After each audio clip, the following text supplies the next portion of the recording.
Հայաստանի բարձր արհեստագիտական արդյունաբերության նախարար Դավիթ Տադևոսյանը ընդունեց պաշտոնական այցելությամբ Հայաստան ժամանած Հնդկաստանի պաշտպանության քարտուղար Ռաջեշ Քումար Սինգհի գլխավորած պատվիրակությունը։ Հանդիպման ընթացքին քննարկված են Հայաստանի եւ Հնդկաստանի միջև համագործակցության ընդլայնման կարելիությունները, պաշտպանական արդյունաբերության եւ բարձր արհեստագիտություններու ոլորտներն ներս, կարևոր նկատելով գիտական հետազոտություններու զարգացման եւ նորարարության ուղղությունները։ Հանդիպման շրջանակներում մեջ ստորագրված է Հայաստանի եւ Հնդկաստանի միջև պաշտպանական արդյունաբերության ոլորտներն ներս, հետազոտության զարգացման, նորարարության եւ համատեղ արտադրության համագործակցության վերաբերյալ փոխըմբռնման հուշագիր։ Երեկոյան մինչև այսօր առավոտ Մոսկվան ենթարկված է 620 անօթաչուներու հարվածներուն հայտարարած է քաղաքապետ Սերգեյ Սոպյանինը։ Մայրաքաղաքին վրա հարձակումի հետևանքներու մասին քաղաքապետը չէ հայտնած, թասի տվյալներով այս հարձակումը վերջին 2 տարվան ընթացքին ամենայն խոշորը եղած է։ Գիշերը Մոսկվայի մեջ կասեցված է օդագայաններու աշխատանքը։ Նոգինսկի մոտ գտնվող հարձակումի ենթարկված է Վայլդբերիզի բահեստը։ Նահանգապետ Անդրեյ Վորոպյովի տեղեկություններով հարվածեն հետո հրթեհ բռնկած է։ Նահանգապետը հայտնած է 3 տուժածներու մասին, անոնց մեջ կան 10 տարեկան աղջիկ։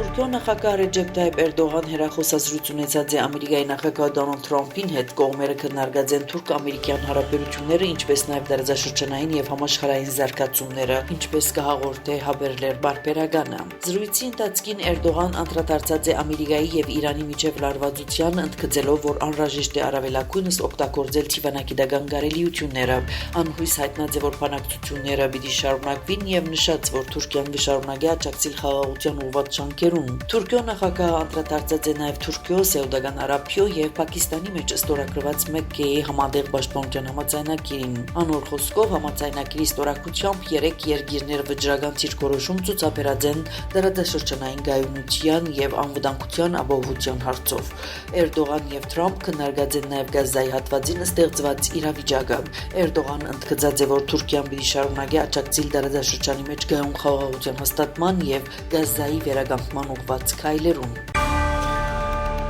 Ամերիկայի նախագահ Դոնալդ Թրամփը սպառնացած է ռմբակոծել Օմանը, եթե Պարսից ծոցի երկիրը խոչընդոտե Վաշինգտոնի ջանքերը Իրանի հետ խաղաղության համաձայնագիր կնքելու գործին մեջ։ Այս խոսքերը կհնչեն այն ժամանակ, երբ Պարսից ծոցի պետությունը բանակցություններ կվարե Թեհրանի հետ Հորմուզի նեղուցի վերահսկողության վերաբերյալ նախնական պայմանավորվածության շուրջ։ Ըստ Fox News-ի Վաշինգտոնի եւ Թեհրանի միջև լարվածությունը սրված է, քանի որ երկու կողմերն ալ կցկտին վերահսկել Հորմուզի նեղուցի կենսականորեն կարևոր ջրային ջամփան։ Վերջին շաբաթներուն իրանցի թիվանակետները բանակցություններ վարած են Օմանի հետ նեղուցով նավագնացությունը ղեկավարելու նախնական համաձայնագիրի վերաբերյալ։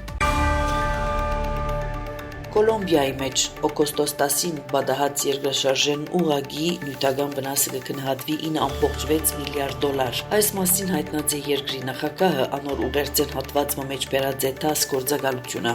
Նախագահային տվյալներով երկրաշարժի հետևանքով զոհված է 289 անձ, 4000-ին ավելի վիրավոր կա, անհետ կորած կհամարվի 142 անձ։ Օգնություն ցուցաբերելու համար Կոլոմբիա ժամանած է 138 օտար երկրացի փրկարարներ Ամերիկայեն, Էկվադորեն եւ Իսրայելեն։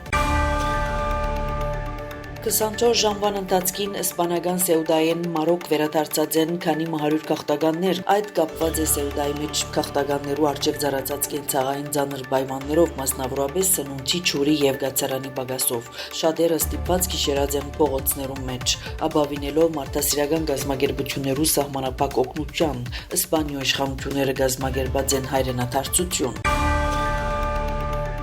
Աշնան Հայաստանի մեջ տեղի ունենալիք ՄԱԳ-ի կենսաբազմազանության պայմանագրի կողմերու 17-րդ համաժողովի COP17-ի հետ կապված Երևանի մեջ միջոցառման մեկ շաբթվան ընթացքին դասեր պիտի չլան, այդ մասին հայտնած է Հայաստանի կրթության, գիտության, մշակույթի եւ մարմնագրթության նախարարությունը։ Նշված է, որ ադոր փոխարեն սեպտեմբեր 15-ին 5 շաբաթ շարունակ մայրաքաղաքի դպրոցները պիտի աշխատին 6 օրյա դրությամբ։ Ադոր հաշվուն աշակերտները հոկտեմբերին պիտի ունենան 2 շաբթվան աշնանային արձակուրդ, մեկ շաբթվան փոխարեն։ ՄԱԳ-ի COP17 համաժողով տեղի պիտի ունենա 2026 թվականի հոկտեմբեր 19-ին 30։